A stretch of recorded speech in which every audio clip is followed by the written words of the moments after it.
Foreign policy has long been a tightrope walk for Pakistan, with Asia being one of the most strategically contested areas on the planet.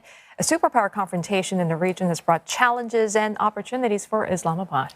And amid the global economic fallout arising from the war in Ukraine, the South Asian nation is now grappling with domestic challenges, including political instability, unrest, and a stagnant economy. CNA's Dawn Tan spoke about that and much more in an exclusive interview with Pakistani Foreign Minister Bilawal Bhutto Zardari.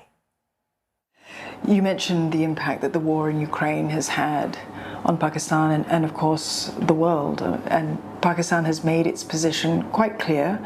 It repeats that it has maintained this principled stance towards the war, but it has abstained in terms of voting to condemn the war.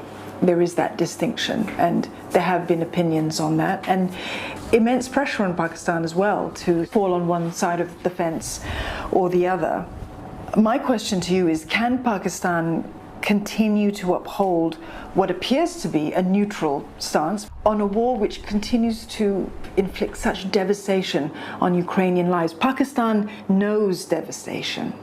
We do, actually. I think that's absolutely right. We do know devastation. A month before the war in Ukraine started, there was another NATO conflict that came to an end. We called the Forever War in Afghanistan. And I can't tell you how quickly the world's attention shifted. The space for Afghan refugees taken up by Ukrainian refugees, the space for humanitarian assistance for Afghanistan was taken up by humanitarian assistance for Ukraine. And as far as the people of Pakistan are concerned, we are just tired and exhausted of conflict. We're very wary of being drawn in to another forever war.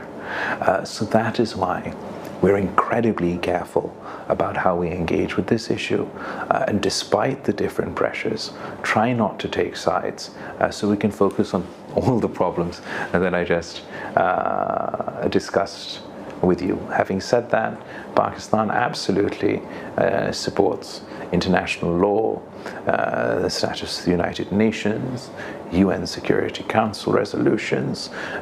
We just wish that the very same countries that advocate for this strong stance on United Nations Security Council resolutions and international law within the context of the Russia-Ukraine conflict would remember that same international law when it comes to the question of the people of Kashmir. Do you reject the idea then that Pakistan's stance is about maintaining this delicate balance between big powers like the United States and Russia, and that it isn't this big diplomatic test for your country? No, I think to say that it's not a diplomatic test for everyone, it has been, but everybody comes from their own context and their own experience.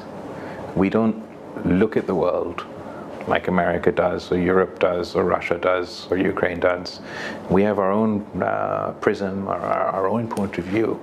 And there's too much misery going on in my own neighborhood for us to be driven to engage with, which is of course a devastating situation being carried out in Ukraine. Having said that, Pakistan is cognizant of the challenges being faced. We are an aid-receiving country by and large, and two exceptions. There's Afghanistan, and the second is Ukraine, who we have, since the new government has come into place, provided humanitarian assistance to. But again, we're very careful not to get drawn into this conflict, given our own challenges that we face.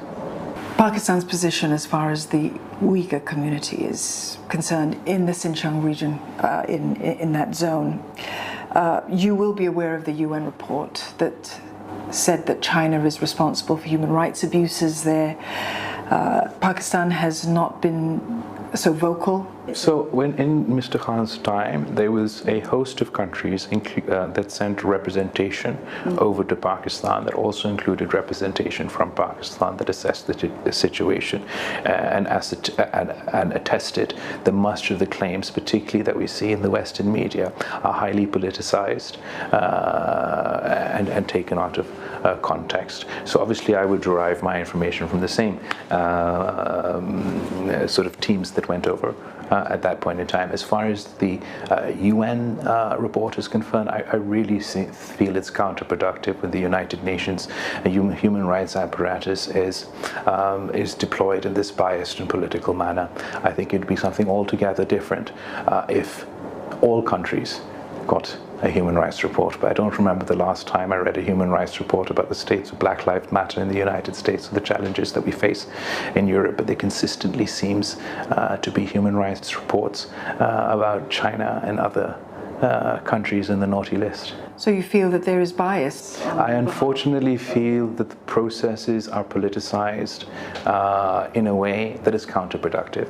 Pakistan actually has a standing policy about not supporting country-specific initiatives from the human rights apparatus within the UN. I believe that if we engage in a productive manner, we can address a whole host of concerns vis-a-vis human rights. But are you satisfied, Minister Bhutto, with the constant denials by China of any human rights abuses in the region? I'm pretty satisfied with the fact that more than myself or somebody else, China knows what's going on in their own territory. Look, as far as extremism is concerned, terrorism concerned, we've just gone through the era of the war on terror. We've had reorientation camps, anti-extremism camps that have been deployed in places like Iraq, in places all over the world. And while one can criticize or question the approaches and how things go about it, the only thing I take an issue with is the singling out and what to me feels like the targeting of China. But I also don't find it productive if I have any concerns, say with a policy of the United States. I find it more productive, rather than lecturing through the media, to talk to them directly that, hey, this Muslim ban that you're pandering about, kind of a bad idea. I wouldn't issue a human rights report on it or think about it, but I would engage with them and hope it's addressed. Similarly, if I were to have any concerns with my neighbor China, I think it'd be more productive for me to bring it up with them rather than talk about you. I'm talking about a theoretical situation before. I'm just saying that this is, I think it's not the most productive way. I mean, I've had frank conversations with our American friends on issues in a private context. Similarly, I have frank conversations with a whole host of people, but I find them far more productive in a private context.